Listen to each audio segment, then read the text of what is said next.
ज्या ज्या ठिकाणी मन जाय माझे, त्या त्या ठिकाणी निज रूप तुझे. मी ठेविते मस्तक ज्या ज्या ठिकाणी, तेथे सद्गुरु चरण तुमचे दोन्ही. तेथे सद्गुरु चरण तुमचे दोन्ही. अवधूत चिंतन श्री गुरुदेव दत्त श्री स्वामी समर्थ महाराज की जय. सर्व ताईदादांचे आपल्या चॅनलवरती मनापासून स्वामीमयचे स्वागत आहे. तर आज आपण स्वामींची भक्ती कशी करायची याविषयी बोलणार आहोत.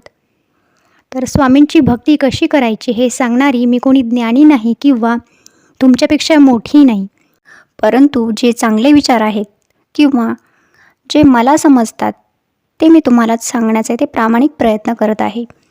तर सगळ्यात अगोदर जर आपण खूप स्वामी सेवा करत असू, परंतु जर आपण इतरांचे वाईट चिंतत असू, इतरांना त्रास देत असू, तर आपली स्वामी सेवा ही कधीच स्वामींपर्यंत पोहोचत नाही. तर सगळ्यात अगोदर आपण नेहमी चांगले विचार करायला पाहिजे, स्वतःबद्दल देखील आणि इतरांबद्दल देखील. कोणतीही सेवा करताना मनामध्ये वाईट विचार अजिबात आणायला नाही पाहिजे, कारण वाईट विचारांनी आपण वाईट विचारांकडेच वळत जातो आणि त्याने आपल्या जीवनात वाईट गोष्टी घडण्यास मदत होत असते. म्हणून आपल्याला नेहमी सांगितलं जाते की सकारात्मक विचार करा, कारण आपल्या विचारांमध्ये खूप ताकद असते आणि आपले विचारच आपले जीवन घडवत असतात.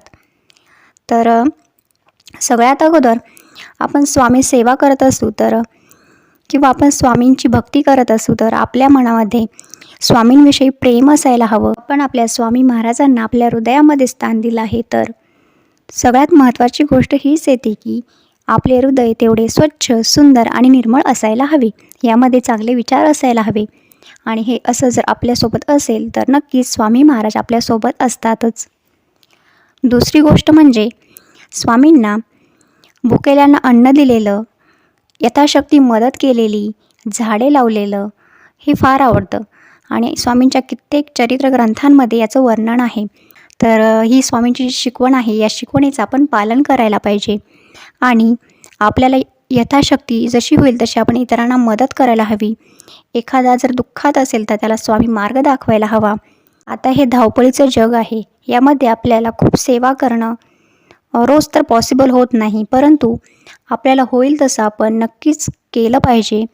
आणि हे करत असताना माझ्याकडनं हे झालं नाही, माझं ते राहिलं, हे राहिलं, माझ्याकडून ही सेवा झाली नाही, ती सेवा झाली नाही असा विचार मनात न आणता, चिंता न करता स्वामींपुढे 5 मिनिट का होईना बसून बोललं पाहिजे.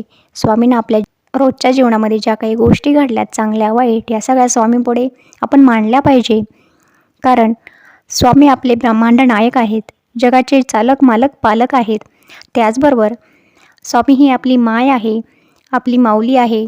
तर माऊलीला आपण सगळं सांगतो ना, त्याचप्रमाणे आपण स्वामींनाही सांगितलं पाहिजे. आपलं सुख दुःख हे स्वामीशी शेअर केलं पाहिजे.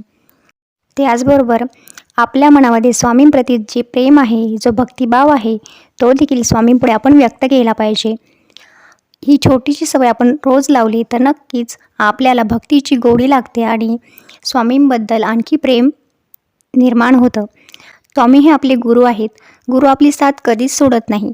चुकल्यावर शिक्षा देतात आणि दुःखात असल्यावर आधार देखील देतात आणि आपल्याला मार्ग देखील देत असतात. जेव्हा आपण सद्गुरूशी एकरूप होतो तेव्हा आपल्यावर गुरुकृपा होते. आता सद्गुरूशी एकरूप कसं व्हायचं, तर हेच की आपण स्वामींशी बोलायचं, स्वामींना सगळं सांगायचं. स्वामींबद्दल आपल्याला प्रेम वाटलं पाहिजे, आदर वाटला पाहिजे आणि स्वामींच्या शिकवणीचा आपण अंमल देखील केला पाहिजे. स्वामी हे कलियुगाचे इच्छित दाता आहेत. अर्थातच ते ब्रह्मांड नायक आहेत. त्यांना पैशाची गरज नाही.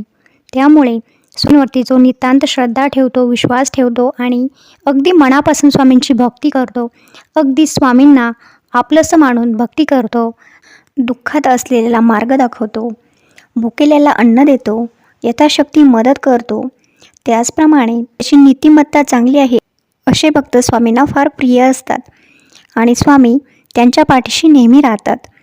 आणि स्वामींनी म्हटलं आहे की जो अनन्य भावे माझे चिंतन करेल त्याचा योगक्षेम मी चालवेल. म्हणजेच जो सतत माझं नामस्मरण करेल, मला नामामध्ये पाहील, माझ्या शिकवणीचं चिंतन करेल, त्याच्या पाठीशी मी नेहमी राहील असं स्वामींनी आपल्याला सांगितलं आहे. आणि स्वामी याची प्रचिती वेळोवेळी प्रत्येक भक्ताला देत असतात. तर इतरांमध्ये स्वामींना बघा आणि माणसातच देव असतो आणि स्वामी महाराज देखील त्यांच्या अनेक लीला दाखवून याची प्रचिती आजही भक्तांना देत असतात. तर अर्थातच चांगले विचार करून, चांगले कर्म करून, स्वामींच्या शिकवणीचे पालन करून आपण अगदी साधी भोळी भक्ती स्वामींचरणी रुजू करू शकतो. तर छान विचार करा, या भक्तीचा, या भक्ती मार्गाचा, स्वामी मार्गाचा प्रचार करा, प्रसार करा आणि आपल्यामुळे एखादा सेवेकरी घडेल किंवा एखाद्याला मदत होईल असा विचार ठेवून त्याची मदत देखील करा.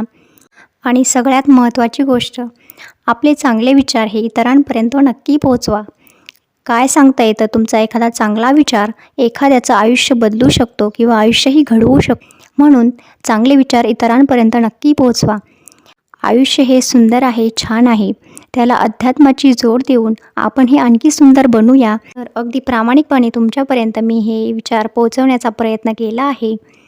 तर तुम्हाला हा व्हिडिओ कसा वाटला ते तुम्ही मला कॉमेंट बॉक्समध्ये कॉमेंट करून नक्की सांगा. आणि आता भेटूया पुढील व्हिडिओमध्ये अशाच काही नवीन माहितीसोबत, अनुभवांसोबत. तोपर्यंत तुम्ही काळजी घ्या, आनंदात राहा, कारण हे जीवन सुंदर आहे आणि आपण ते आणखी सुंदर बनवूया. श्री स्वामी समर्थ, श्री स्वामी समर्थ, श्री स्वामी समर्थ.